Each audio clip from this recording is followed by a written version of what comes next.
You're listening to Crazy Shit in Real Estate. You'll be amazed at all these wild but true situations that others have found themselves in.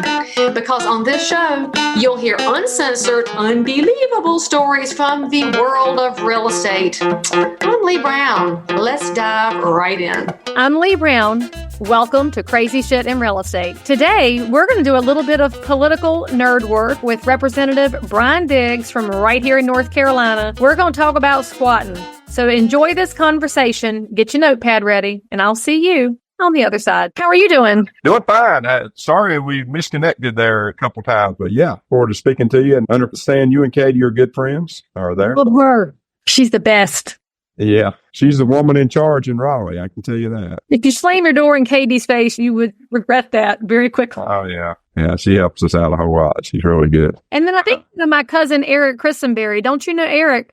Eric Christenberry. I know that name. He and his wife live over near Liberty. My uncle's business is Crisco Machinery. I know the business. I can't picture the face right now, but I do know that. It's right outside my district, but, you know, Liberty's booming. Are they in Craven's district? Probably technically it's Gailey. We switched up our districts a little bit. So Gailey probably has them and Neil Jackson. So we're all with the mega site being a realtor.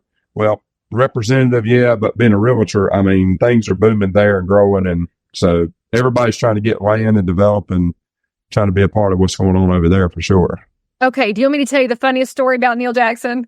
Neil Jackson, what's the funny story? Yeah, I need them. Hey, I need those. Yeah. I love his wife, Tracy. I think she's one of my favorite humans ever. So we were, at the RNC a couple of weeks ago. I was hanging out with my buddy, Jim Bergen, who's my favorite humans ever. Oh, yeah.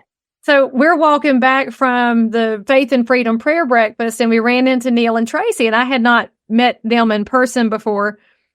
Neil says to Jim, he's like, "Oh, is that your wife?" Oh, yeah. Yeah, and Jim's like, no, still married to Ann. Yeah, I can see Neil doing that. Yeah, that's good. I'll ask him. I'll say, you better be careful. Asking who's pregnant, whose wife is, yeah. It was pretty awesome. And luckily, I adore Jim and Ann, and we know how to take it lightly. Yeah, Neil needed that. He needs to be humble, too, with us. Yeah. He did good. Got to lead the prayer there at the convention. I'm sure you saw it. He did very well. I said, that's not fair. I said, you lead prayers every Sunday. So that's not really. Yeah, you didn't have to come off the hip too much. But yeah, we were well represented. It looked like a great convention. I regret not trying to go. It was just timing. Well, I said we didn't try to go. Its timing was off, but it looked like it was fantastic. It really did. It was good to be in an optimistic place for once, because I think everything in politics right now is so nasty and negative, and there was none of that there. So even though a bunch of us don't necessarily agree about the strength of the platform in all areas, it was is a robust conversation, not anything ugly, and that's refreshing when it's not ugly. He had Hulk Hogan there, so that was big. That was big. Yeah. I mean, his muscles, like he's in his 70s, and he's still sculpted, and then you have Kid Rock come out, and I was like, my people sit with Ralph Hayes, and, we're the same age. I'm like, this is our generation. This is our people. Yeah, it is. So Neil didn't know a few of those people. He was talking about some of them, like the UFC deal. And he's like, "Is that really a big deal?" I said, "That's a big deal, Neil. That's a big deal. That's a big deal."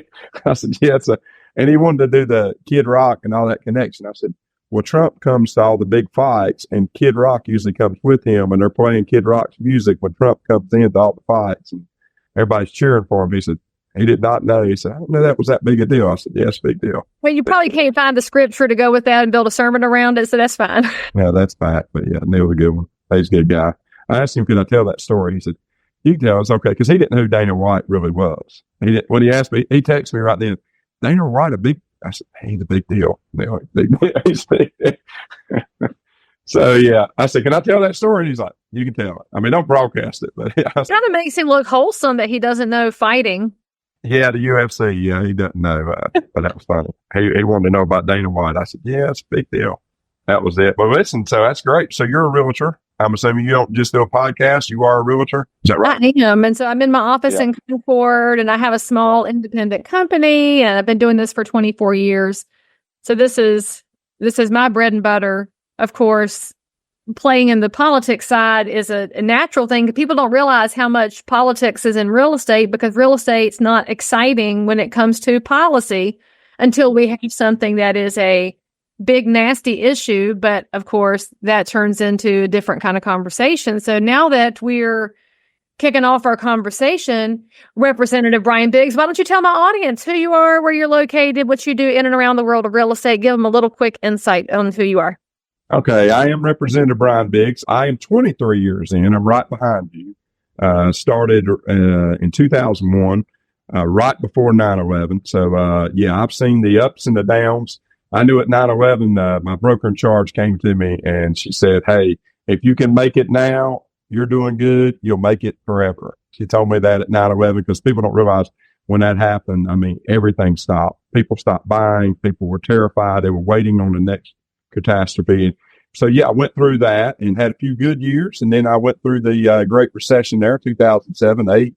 And, we had a small development for me at the time. It was a big development for me at the time, 15 houses, and we're getting ready to do it. And all of a sudden things just go downhill and the developer says, "Hey, we're walking away." And people started walking away from their industry and started walking away, filing bankruptcy. So I've been through a lot with real estate. And, I went through, really started in 2016, 2017, things really took off and I got to be a part of that. And I told people, I said, in all my years, now 23 years of real estate, I said, those were the best years. Opportunity was there. And obviously that's my day job, my part-time job. They say part-time is I serve in the North Carolina General Assembly. One of my passions is obviously real estate. And we're down there fighting for the rights of homeowners and property owners everywhere. And people say, "Well, you're just fighting real estate." No, we're trying to protect property rights for individuals and for landlords. And I think that's something what we're going to talk about today, that people are taking advantage of laws or the lack thereof laws to circumvent the process. We're trying to make sure that our landlords, our homeowners, our property owners in general are protected in their rights. Before we talk about our main ticket for today, I want to dig on what you just said there for a second, because it is a little frustrating when there is a policy issue going on around homeownership, landlords, tenants, anything that's going on. And when the realtors bring it up, the first response we get back is, "Y'all just want to protect your commissions." And they act like everything we do is about the next sign in the yard, when we know as voters, members of our community, as people who run small businesses, that we are so often working for people that we will never represent. We just want to make sure that there's a level playing field. Were you surprised by that when you got to Raleigh, that you being a realtor was less than? Because I guarantee you're not considered on the same level as a lawyer. And they get to know you, of course, but at first. Yeah, well, thankfully we have great leadership and they find out where your strengths are. I was serving public office. I served for 8 years on the Randolph County Board of Education.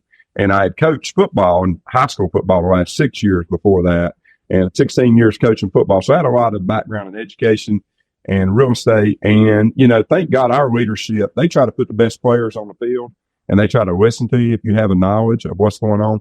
But you get back to like commissions and everything, put all that aside. If we don't protect homeowners and their property rights, we have nothing. We're out there trying to fight for them. There is no property to sell if we don't put value in home ownership. And what a lot of people try to do, they try to devalue home ownership.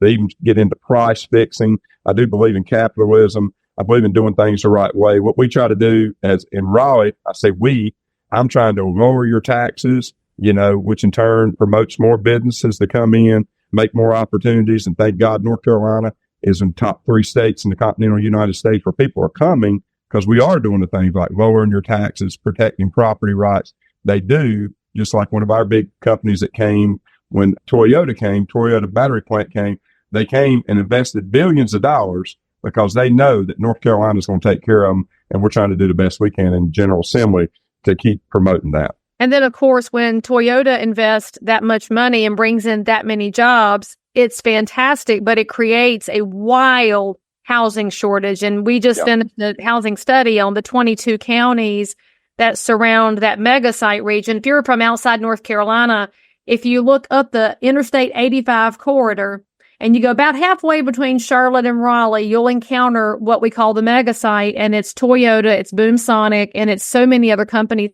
coming in. But when you have that many jobs, there is going to be real pressure on housing, which of course drives up the cost, which is hard for the natives who are already here now they're competing with out-of-state buyers coming in, and we want to welcome somebody coming in from California and help them make North Carolina theirs. But it creates a really big tension point. And when you talk about taxes, you guys in Raleigh have done an amazing job of getting our tax rate down as a state. Where our clients are getting challenged now is that because of the growth and because North Carolina is amazing, values have gone up. And so local property taxes are going up with many of these counties that are experiencing growth. I mean, obviously your job is state level now, but what are you seeing in Randolph County as far as the conversation around what do we do from a property tax standpoint? Because I can get concerned, and I'm sure you do too, the old people who have fixed incomes, maybe paid off their house, they don't have an extra $800 a year because the taxes went up, because the value went up. Is there any talk about relief for senior citizens, relief for people? What are we talking about? Is there anything proposed? I'm sure it's county by county, but in Randolph County, if you are a senior citizen, you can apply for relief, and they're very forthcoming about doing that. We're looking at things as far as veterans and what we can do more for them, retired law enforcement. Same time, you're trying to keep the budget good. We do operate in surplus. Unlike the federal government, we actually balance our books. And some of it is and I know Randolph County, we have awesome industry. Obviously, we got Toyota now. We got great schools, great community, but we're a big secret. And what was happening is a lot of people were living in Randolph and they were working in Guilford and Forsyth, and they were just commuting, and they realized, hey, I've got this great community. So we've experienced price hikes, but really more, I think, of an adjustment because people's realized, hey, I want to live here. Not only can I live here now, I can work here with the jobs and things that are coming in. So what I'm hoping at the federal level, and we're hearing this, and I know when it's election time, people, they go out and try to lower the gas prices and they try to talk about interest rate cuts. But what we had before, when we had lower interest rates, the prices were high, but with the interest rates down, people still could afford their monthly payment. And now what we have is we have high prices with high interest rates to compound the problem. And I'm hoping the federal government sees that, because real estate fuels the economy. Real estate, I think we're the front runners, and you need to make it where people, I had a home the other day, $500,000. Time they got done with their 7% interest rate, I think they were going to pay like $975,000 over 30 years. And people just can't stomach that. So we need to look at rates. We're going to have this inflation, which hopefully we're going to get down more, but these prices are up. And I don't think they're coming down in some instances. I think we it's a correction that probably was inevitable to happen, but these interest rates have to come down to make home ownership. People worry about their monthly payment, money in, money out. And we got to correct that. And hopefully, and that'll have to happen at the federal level. But, we're advocating for that. I know our local realtors, our North Carolina Association of Realtors are strong, and our federal, national is strong also. So we're making strides.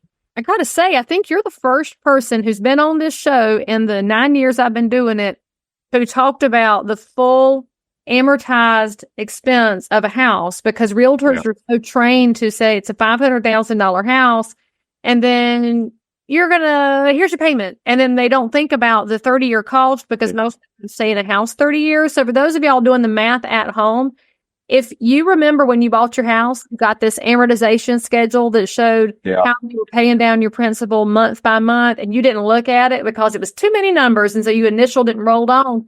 You should always take a look at it, because it's like your credit cards. There's a cost to only sticking with the minimum over time. And it can really make your stomach hurt until you realize that you got to find the ways to work through it and minimize that interest cost over time. So I love that you brought that up, because that's so rare.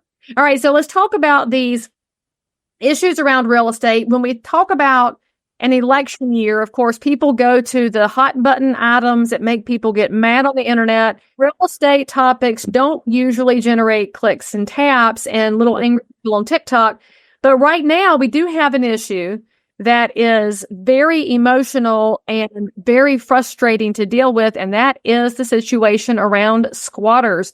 And so before we talk the legislative side, I'd love for you to tell your personal experience with what's happening in squatting, if you would, sir. Yeah. So I've actually had 3 cases not pretty recently.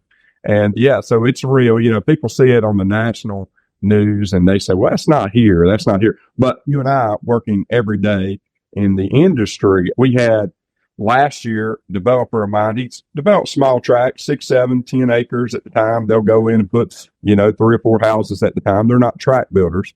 We bought a section of land. We're getting ready to put 4 houses on it. And there was already 1 house that we were going to tear down. It was tear down. And we bought it. We go out there, and a couple months later, we're doing all our due diligence, getting our soil scientists out there, getting it surveyed, doing all our stuff. And all of a sudden, we ride by one morning, and there's a car there. There's a dog on the front porch. There's people with us living in the house. And first time we sent law enforcement by, and I said, hey, somebody has broke into our house. And their answer was, it was an estate that we had bought it from, and they found out about it because people do their homework now. They said, oh, we got a lifetime right to stay here. And I knew that wasn't true because I had known the owner for many, many years, and his sons had actually allowed me to sell it afterwards. And I knew the property, I knew the owners, I knew the sons, knew them all. Here's where they messed up. They said, it was my grandpa. And I knew that wasn't true because he didn't have any grandkids. So we got there and I was talking to the sons. But the situation is they moved the dog in, basically took the boards, it was boarded up, took the boards off the windows and moved in and told the law enforcement that we have a lifetime right. And so now the law enforcement, now they're in a conundrum. I mean, they're like, what do we do here? But we showed proof. Thank God, my sheriff and my district attorney, they see it what it is. It's breaking and entering. They evicted them. But that was one case. When I was on the school board, one of our assistant superintendents, and that's something that this new law will cover too. If you're renting or leasing property without proper ownership, it's going to be a Class C felony now. And what's going on, and I'm sure you've heard cases of this. This happened in our school board meeting one night. We walk in, and one of our assistant superintendents, somebody had sent him a link and said, your house is on Craigslist for rent right now. So right before the school board meeting, he calls up and he said, I see you got a house here for rent on the internet. And the gentleman on the other end, yeah, you want to come see it and get a deposit? If you come up, basically trying to get in his wallet, give a deposit, we can hold it for you. And then, my superintendent goes telling, I own this house. They click and they remove the ad immediately. But it's happening. It's happening with that. And people, like I said, people are taking advantage of situations. I got one more.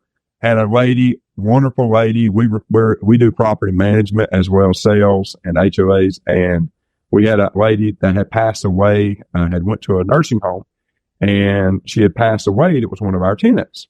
Well, we went there after she had passed away. We're going to, do everything, do all the cleanup and everything. And there is an entire family that has moved in. And they said, we're not moving out. This was our grandma's. We have no way of knowing it. And it's grandmother's house. We're not moving out. I said, we don't have a lease with you. You guys are welcome to, with the application. We'll talk about it. You got to do a deposit, blah, blah, blah. You can't operate under her deposit because we got to look at and do an analysis. They, in turn, said, no, we're not doing that. And we're not paying you any rent. And basically, I had to go to the magistrate at that time. And I said, how do we handle this? Well, they said, so they were operating there again without a lease under, false pretenses, basically breaking and entering at the same time because they were not a tenant. They'd never been, I'd never seen them. We rented it this lady like 6 or 7 times, 6 or 7 years. We went there and we had to actually evict the lady that had passed away. We had to go to court and evict her in order for the sheriff to come and evict these people and lock the door. In the meantime, they destroyed the house, emptied all the contents of the refrigerators and all the freezers in the floor, left them. So now we got a rodent problem. They destroyed the house. And these bills that we're doing too really put some teeth into that too when people are destroying houses. So that's 3 instances that I've had. That's just, you can't make it up. And then when my builder, when those people had unboarded that first scenario I told you, they're on me as a realtor. Hey, you sold me this. You told me nobody was here and we're ready to tear it down. And now it's your fault, Brian. You need to fix it. So yeah, it puts a lot of stress on realtors too, because now you feel, your client saying, hey, you better fix this. What's astonishing to me is that this is a conversation at all. When we first started hearing about it and Florida kind of slam dunked their legislation, this is going to stop, and then Georgia followed fairly quickly, you kind of think, oh, well, this is obvious. This is not partisan. It should be every single state says criminal trespass is not okay. And I guess from my viewpoint, not as somebody who has to negotiate legislation, why has it been so contentious getting this across the finish line? I mean, I know you can only answer for North Carolina, but all over the country, it's not their house. Why are they allowed to move in and stay? Where's the disconnect, Brian? I just don't understand. Yeah, I think what we went back to in our earlier conversation that you and I have been having, it's the value of home ownership, the value of property rights. And a lot of people are trying to devalue this and tell you don't own your home, you don't own that property, you don't have the right to tell somebody to leave from your property, whether it's trespassing or whatnot. And I think it goes back to that. It's a way of, some people today trying to, just like what they've had in Los Angeles, where people is camping out and they're taking over property and destroying property. It's not their property. They do not own it, but people are not enforcing the laws. And I understand people are going through hard times, and we have to make sure that we can meet those needs and help those people. We talked about the elderly. We talked about the military people. We do not want to leave those people stranded or leave them without. But at the same time, we have to put value on property owners' property, their rights as individuals. And right now we're trying to take those rights away. And we're saying a person, a male or female that is breaking in your home may have more rights than you do to your own property. And that's wrong. It's not common sense. We just got to get back to common sense. So what does the proposed legislation look like? And has there been that ultimate holy grail of bipartisan agreement on it? What are we looking at from a logistics standpoint? So there's been some bipartisan. There's always people that worry about overstep. And I think with anybody, we want to make sure the main thing is, big part of it is 48-hour removal. The sheriffs, if they verify the complaint, is satisfied that someone is breaking and entering, they need to be 48 hours removed. In my situation, one time that I had where somebody had broke into a home, and it's been sheriff by sheriff, I guess, how they're going to enforce it, or law enforcement by law enforcement. I mean, my sheriff, if you break in a house, you're getting arrested. But different counties are different. But right now, if you have filed a complaint, and with this current law, if you filed a complaint, you got 48 hours, the sheriff's department does to remove them. And then, like I said, if you're renting or leasing a property without lawful ownership, it's going to be a Class C felony. So that's where it comes back to the Craigslist thing. And then they're ramping up the one that if you damage rental property at $1,000 or more, it's a Class H felony. So they're putting some teeth into it. If you're going to tear up people's property, you're going to mess up things, you're going to rent property without a valid lease, without our contracts. And there's been a big discussion about that. That's a whole nother discussion. We know as realtors, it needs to be in writing.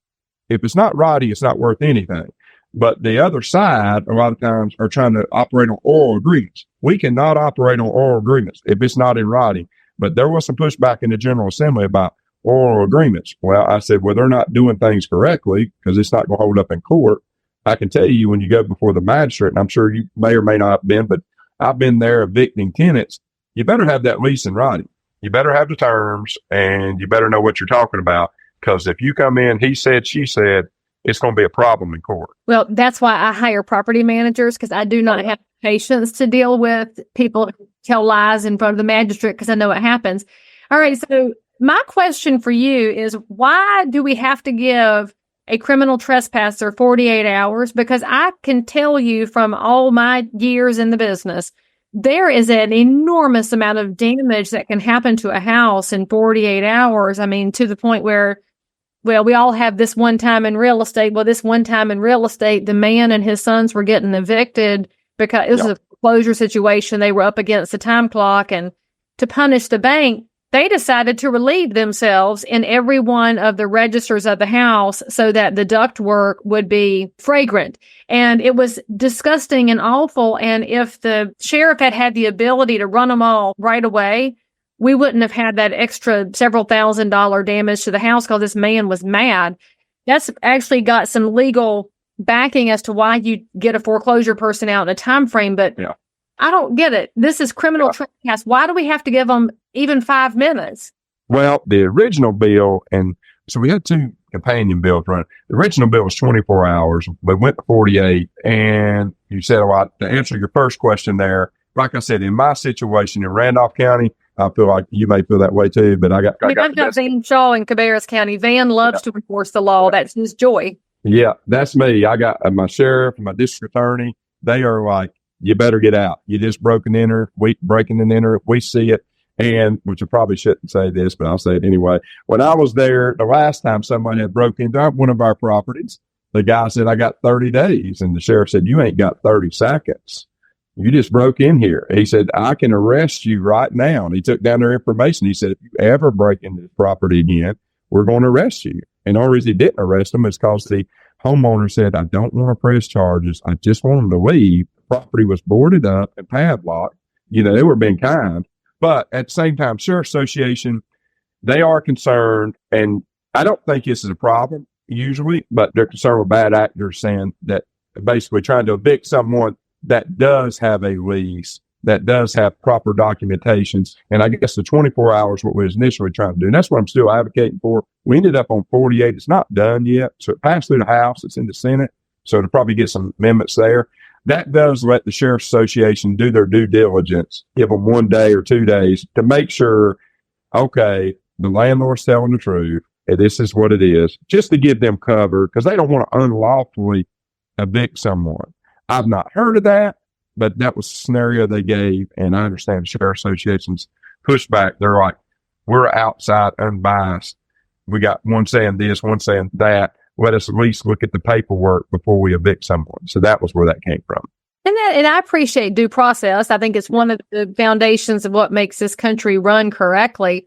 Yep. By the same token, we are seeing these scenarios. And of course, the one that was big in the news was either New York or New Jersey. And I'm pretty sure that guy has moved now, but he had gone on his snowbird journey to Florida and was gone for a couple of months while he was gone from the house he occupies all the time. So it was not an investment property run by a landlord. It was an owner occupied. That's when the squatters moved in and dug in their heels, and he was not allowed to go back in his house. So when I look at that 48-hour period, I'm thinking about my clients, because I do have some people here. They even go to the beach at December, January, North Carolina, wait till all the Ohio people have gone back to Ohio, and then they go to the beach house and relax, and they come back. Well, as an agent now, I get to tell them, look, make sure that your neighbors know all the details. They know which lights are on and not, so that if somebody sneaks up in there, we can do something. So is there a provision for an owner-occupied house that is squatted upon while they're just out of town for more than a few days? No, not at the current form. Like I said, the initial bill, which was the one that was initially was touted by the Realtor Association, was 966. It did have 24 hours in it. And I get it. Totally. I get it. And that's when I said, I say we, it's not me, but different ones has tried to devalue property home ownership. They're saying, oh, you don't own that. Everybody owns that. Well, everybody doesn't own that. You paid for it. You sweated for it. Your family owned it. You developed it. You farmed it when people were putting tents up out on the property. We have a problem in commercial property in nearby High Point, where I live at here in Archdale, Trinity, and High Point. They've had to tear down many wooded sites in the city limits because they've turned into tent cities. So then they have to destroy all the vegetation and all the trees because there's so many people living in the woods there, and you don't own it. So I think it's just the 24 hours is what I would like to see. We landed on 48, but let's see what happens in the Senate. It's in Senate rules right now. It passed through the House. We did get some bipartisan support on the bill. You know, a lot of people that I don't think detractors, for the most part, had bad intentions. They were mainly worried about, and I guess the one you're talking about right now, illegally evicting rightful tenants. And they were worried about how that was going to be when we start getting into without a lease, and at least allowing people to come up with the paperwork. So I don't know, like if you were renting a home and maybe someone knocks on your door and they're trying to evict you and maybe you're not there, maybe the tenant's at the beach, maybe the tenant's here or there, at least give them an opportunity to provide documentation. And I guess that's where that comes in. But there's no perfect answer. You want people to do the right thing, the golden rule, but yeah, that don't happen. But thank God for sheriffs like yours and mine and district attorneys that they're all about enforcing the law when you're breaking and entering. Because that's what it basically comes down to. These are people that are in a property without written consent or lease. That's what we got going on. They're basically breaking and entering. And I will say, for those of y'all that are watching and listening and you're thinking about your friend who's a tenant, this is right here why everything is supposed to be in writing, just like Brian said. And if you're renting from a friend and you think a handshake is sufficient, you should always know we do not live in a handshake world anymore. You need a lease agreement in writing. And if they won't provide one, you may have a shifty landlord. And if you're a landlord, you should want to provide that so that you have protections in the event of something going sideways. I will say, too, I've heard part of the pushback has come from the short-term rental community, the Airbnb community. I'm curious as to if that's a big part of the challenge we're seeing here. I don't see a lot of Airbnbs here in Cabarrus County. We're just not really a vacation hotspot, but I have heard that as relates to this bill. Any feedback on that? Not a whole lot. Mostly what I got was the magistrate, the sheriff's association, realtors. That's been most of our collaboration back and forth, and a lot of our big property management companies. But Airbnb, not as much, but I can see where that'd be a problem because all of a sudden they're trying to evict people coming in and out, and that could be a real bad problem all of a sudden because a lot of folks with these vacation rentals like you're talking about, that is how they pay for them. It's an income for them, but all of a sudden, it can be a major debt that they could not overcome. So that, not really though with Airbnb. I ain't heard a lot with them. We met with a lot of stakeholders.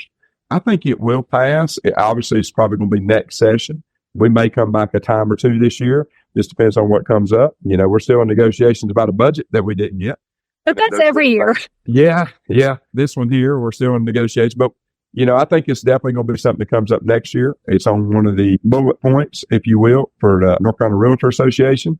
It's something they're pushing for. And like I said, we're trying to protect property owners and landlords. And this bill does do that. Just gives a path in writing. There's too much. It's ambiguous. The current language there we're operating under, and it basically gives us some guidelines, statute changes. So let me ask you a question that will apply to our listeners in other states. A realtor or a consumer wants to support what their representative or their senator is doing in their state capital.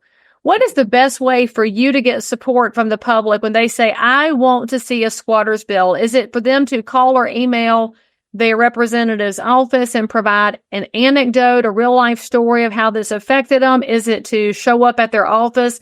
Give them some best advice on how to support legislation they want to support. Well, to start with, if you're a realtor, donate to RPAC. They're strong lobbyists, or they really have a big voice in Raleigh. We've talked about some of the lobbyists there. I won't mention their names right now, but they really work every day to protect homeownership and protect realtor rights. Obviously, you can call, email work. Definitely, you want to look at your General Assembly and email the whole group of us and let us know what your thoughts are. Yes, share those stories, because if you apply enough pressure, I tell people you don't have to be elected to get something done. If you have enough people email, enough letters come in, people will pay attention. And that's what's happening with us today, not just in North Carolina, but nationally. Homeowners and landlords said, hey, we've got a problem here. And when we see the problem, then we try to find a way to fix the problem. And it's, the process, it takes time. It should take time. We amend bills, PCS bills, and it should, because when you're putting something in writing, it needs to be fair to all people and all sides when we're turning it into law. And so it takes a little time. We got through it here. I think we filed it last April was the first time I think when it started coming out, about April or May of last year. I don't have it right in front of me, but I think we'll get something done next year on it. It's something that needs to be done. But yeah, email. You're welcome to call. A lot of times it's hard to get a hold of a representative directly. If I'm in the office, I will pick up. But when we're there, usually we're having meetings. And sometimes believe it or not, it's hard for us to even eat lunch. You just grab a snack and keep on walking to the next meeting, committee meeting, and or meeting with the Realtor Association, Sheriff's Association. You're meeting with them because all these bills affect North Carolinians, and they're out working hard for you, especially our RPAC and our Realtor Association. Although we know that some legislators don't eat a snack. They go down to the cafeteria and fuss about fried squash and types of ketchup. And we won't name any names, but we know who you are. And here's what I was writing down. Did y'all catch what he said? It says, you don't have to be elected to get something done. And that is by Representative Brian Biggs. And I love that as the best example ever for how realtors can use their real life experience to help protect our communities, and especially those we have never served and may never serve, because you might be the only voice that would reach out to an elected official and say, hey, I have some input on this particular bill or that bill. So, Brian, also to answer one more question for me, if you would. When the squatter situation raised its ugly little trespassing head, I believe there were 4 different bills that got filed from both sides of the legislative building. What is the process for 4 different texts coming together? Is that a let's all go have a cup of coffee together and mix and match, or is it a negotiation in committee? What's the is there one? Yeah, there's a process. My bill's better, and that's what we need to go with. That's what usually happens. I think that sounds fair. Yeah, that's what happens a lot of times. So there was a bill, House Bill 966 and House Bill 984.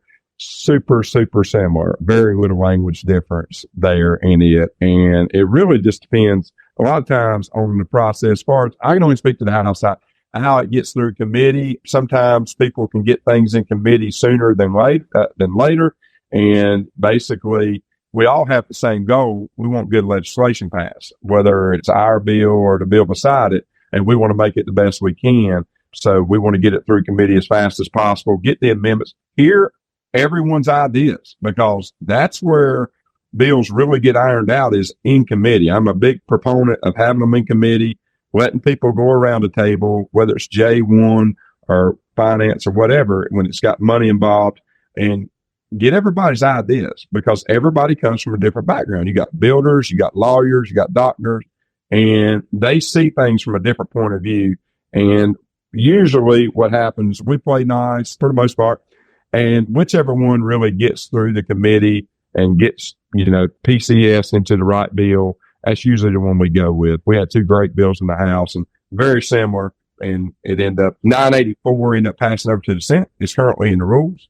Like I said, and hopefully next year they can take that back up and we can do something with it. So if you have any final words of wisdom for consumers or realtors, no matter where they are in the country, coming from your viewpoint as an independent contractor working in real estate and a legislator who is paid pennies for the thousands of hours that you've put in. First of all, we thank you for serving in capacity, because y'all don't understand. North Carolina does not compensate our legislators correctly for the amount of time that they spend, but here you are doing it anyway.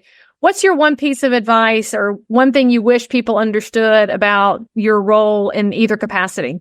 Well, to start with, don't hesitate to reach out. We listen. First phone call I have every day with my LA, my assistant, is what emails have come in, what phone calls come in, what can we do for our constituents? And we have people calling from different districts, and everybody has their own constituents. We put them first, but that's our first conversation every morning. What do we got? Who's emailed? Let's go through the emails, whether I'm in the office or not. If I'm in the real estate office, I'm still going through my emails with my legislative assistant, and he's in Raleigh, and we're working on that every day. And so, yeah, don't hesitate to reach out. We will try. If we can't do it, sometimes we can't do things at the state level. We have the contacts at the federal level to make sure we do that.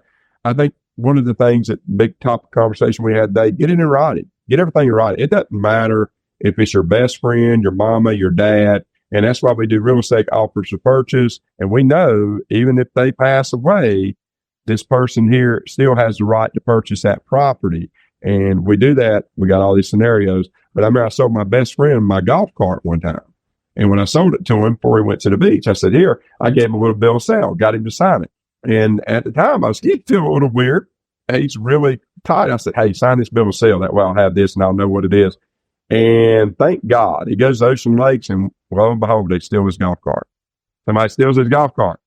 And he had nothing on it other than I had a bill of sale there with the VIN number and everything on it. So you never know when you're going to need it. You need it in writing. Make sure you're doing the right thing.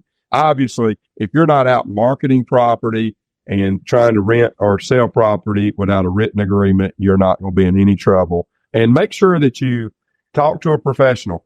I am advocating for realtors now, but and I know you said 24 years you've been in, 23 years I've been in. I don't mind helping you. I have so many people call me after the fact. I've messed up. What can I do? Can you help me? Can you help me now? And I'm thinking, really could have helped if you'd called me a week ago before you did some signed contract with some company that says we're going to steal your house from you for nothing. And I had one of those at church the other day, and he said, what can I do? I said, you need to call an attorney. I said, because now you're talking to me as an attorney, and I'm not an attorney. And I said, you need to call an attorney. And so don't try to be too cheap to work with your realtors. A lot of times, just like you said, we do a lot of stuff for free and don't mind doing it for free, and we'll help you. Come to a professional first, stay with that, and stay with the golden rule unto others that you've had them do unto you. And I think everything will be great. I love that. That is some excellent life and business advice as we wrap up. I am so grateful for you for carving out a little time for the viewers and listeners here, especially those in North Carolina. But for those of y'all in other states, just pretend that your representatives have a Southern accent. They are listening to your needs, because there's guaranteed somebody in your legislature that needs to get some of this input. And you so graciously shared that with us. So thank you very much. I really appreciate it. Thank you so much for having me. And I'll just copy Brian and Sky now and say, thank you for doing politics better. Oh, yeah. You can do that too. They'll appreciate it. I do enjoy one the of them just show. had a birthday. Very good. Yeah, Who had they a do. birthday? Brian? I think it was Brian just had a birthday. Yeah, I think he just had a birthday. So, yeah. So there's, if you're in North Carolina, there is a Doing Politics Better podcast, and it's run by Brian and Sky, and it's wonderful. They talk to legislators all over the place, lobbyists, different stakeholders, to help you get a feel for the ways things can work better. Because if you would turn off some of the nastiness online, you'd find out a lot of good work is still happening in all of our states. And it's because of people like you. So thank you so much. If y'all got something to say about Brian, say it in the comments. Make sure you hit the bell to subscribe. And most importantly, come back and we'll see you next time. Thank you so much. Thank you for having me. As always, I'm so super thrilled that you joined in for more crazy shit. And if you're a realtor, investor, inspector, lender, or just a regular human being who happens to have an unbelievable story that you need to tell the world about, or well, you just need to one-up the story you just heard, then make sure to DM me on Instagram at Leigh Thomas Brown, or tweet me at Leigh Brown, or frankly any social network where you hang out. I'm there. And if you had some fun, then you totally want to subscribe so you don't miss out on any future episodes.